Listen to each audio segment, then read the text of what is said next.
Kamal Haasan title role చేయగా Shankar direct చేసినటువంటి భారతీయుడు 2 సినిమా ఈరోజు మన ముందుకు వచ్చేసింది.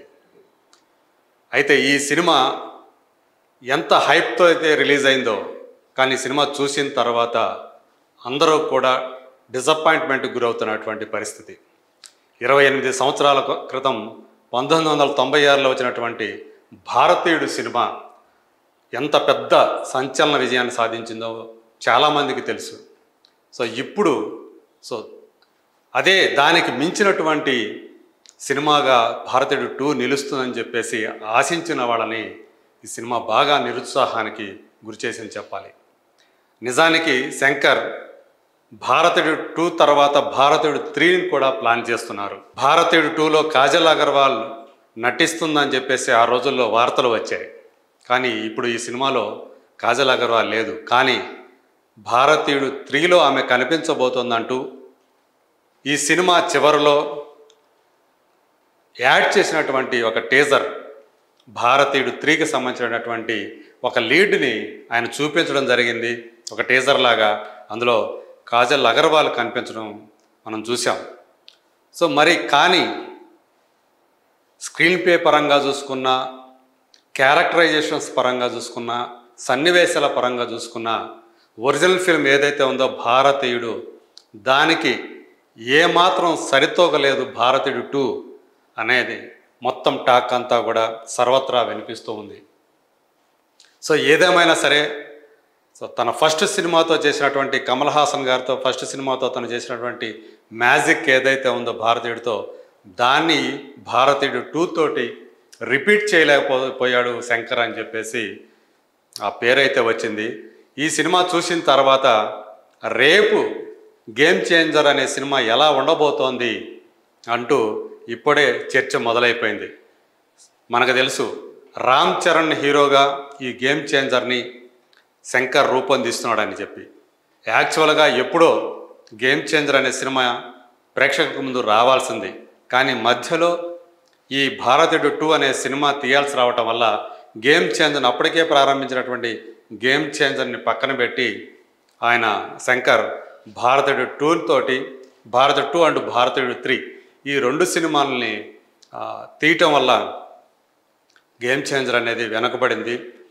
యాక్చువల్గా అది నవంబర్ లేదా డిసెంబర్లో వస్తుందని చెప్పి ఇంతకుముందు టాక్ అయితే వినిపించింది. కానీ ఇప్పుడు గేమ్ చేంజర్ అభిమానులు, రామ్ చరణ్ అభిమానులు కాస్త సంశయంలో పడ్డారని చెప్పాలి.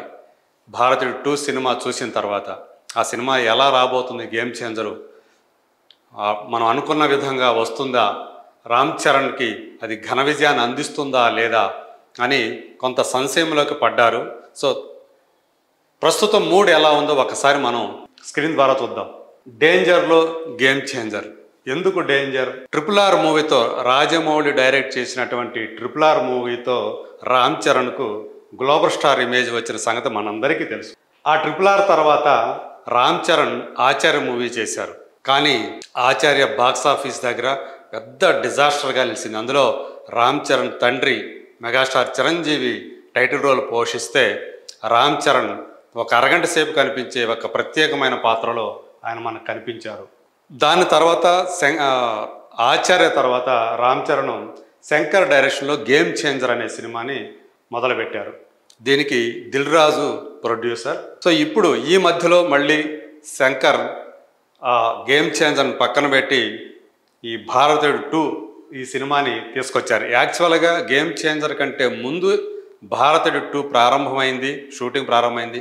కానీ అక్కడ షూటింగ్లో టెక్నీషియన్స్ పైనుంచి పడి చనిపోవటం వల్ల ఆ షూటింగ్ మొత్తానికే అంతరాయం అప్పుడు కలిగింది. ఆ తర్వాత ఆ బాధిత కుటుంబానికి ప్రొడ్యూసర్స్ నష్టపరిహారం కూడా చెల్లించారు.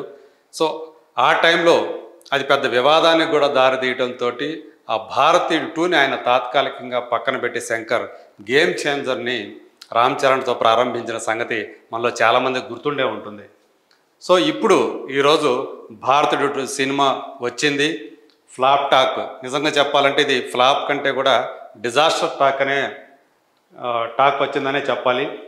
మరి ఇప్పుడు భారతీయుడు 2 తర్వాత వస్తున్నటువంటి గేమ్ చేంజర్ అనేది శంకర్ ఫేట్ని మారుస్తుందా అనే సందేహాలు వ్యక్తమవుతున్నాయి. దీని మీద సోషల్ మీడియాలో విపరీతంగా ఆయన మీద ట్రోలింగ్ జరుగుతూ ఉంది. అలాగే గేమ్ చేంజర్ గురించినటువంటి చర్చ జరుగుతూ ఉంది. సో ఈ గేమ్ చేంజరు ఆచార్య ఫ్లాప్ తర్వాత వస్తున్నటువంటి సినిమా కాబట్టి రామ్ చరణ్కి కూడా ఒక కీలకమైనటువంటి ఒక పరీక్ష ఆ సినిమా అనేది. సో ఆయనకి ఆ సినిమా బ్లాక్ బస్టర్ ఇస్తుందా లేదా అనే ప్రశ్న ఒకటి తలెత్తుతూ ఉంది. ఇక్కడ ఒక ఆసక్తికరమైన విషయం ఏంటంటే, రాజమౌళి డైరెక్షన్ చేసిన తర్వాత పెద్ద హిట్లు కొట్టిన హీరోలకి ఆ సినిమా తర్వాత వరుస ఫ్లాప్లు ఎదురవుతూ వస్తుండడం మనం చూస్తున్నాం. ఫర్ ఎగ్జాంపుల్ జూనియర్ ఎన్టీఆర్కి సింహాద్రి అనే సినిమా చాలా పెద్ద ఘన విజయాన్ని చేకూర్చింది. అంతకుముందు రాజమౌళి తొలి సినిమా స్టూడెంట్ నెంబర్ 1లో కూడా జూనియర్ ఎన్టీఆర్ కథానాయకుడు. ఆ సినిమాతోనే అతను హిట్ ట్రాక్లో పడ్డాడు. సింహాద్రి సినిమా జూనియర్ ఎన్టీఆర్కి ఎనలేని క్రేజ్ని తీసుకొచ్చింది, విపరీతమైనటువంటి ఇమేజ్ని తీసుకొచ్చింది. ఒక మాస్ స్టార్గా చాలా ఆయనకు పాపులారిటీ ఆ సినిమాతో వచ్చింది. కానీ వయసుకు మించిన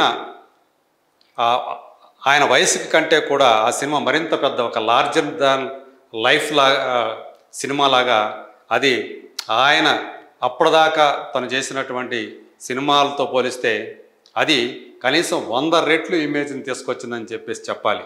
సో అలాంటి సినిమా తర్వాత జూనియర్ ఎన్టీఆర్ కెరీర్ ఒక రకంగా ప్రమాదంలో పడిందని చెప్పాలి.